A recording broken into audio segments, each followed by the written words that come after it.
Today is the feast day of St. Lucy. She was a saint who captured the attention of the early Christian world. And most likely she was inspired by St. Agatha, who's a consecrated virgin who was martyred as well. She was from Catania, and St. Lucy was from Syracuse.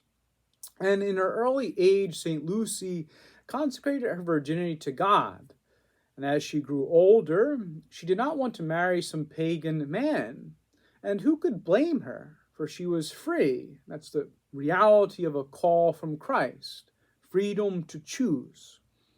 And she was reported to the governor, who was a pagan at the time, for her Christian faith. And it was illegal at the time, for in 304, the year she died, Diocletian made a decree that all Christians must offer sacrifices to their gods or suffer the penalty of death. And the governor, a pagan himself, did not want to kill her, but decided to put her to the shame of prostitution. But the strength of God made her immovable, so they could not drag her away. Most likely angered in their weakness and witnessing God's strength in this woman, they heaped up a bundle of wood around her and decided to set her ablaze. And even in this, God protected her, giving the pagans another chance to repent, but persisting in their sins, probably angry that God manifested himself through this Christian religion and not theirs. They decided to kill her by putting a sword to her neck.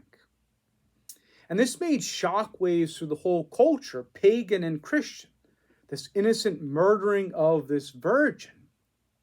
And the miraculous things that took place, they shook those in power, for they have seen God at work in his saints.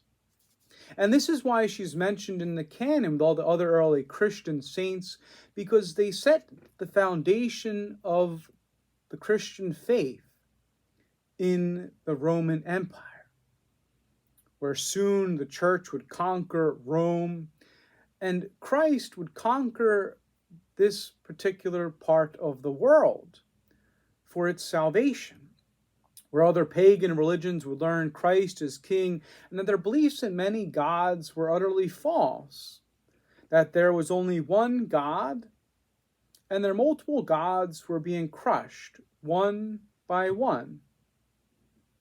Christ, the God of all.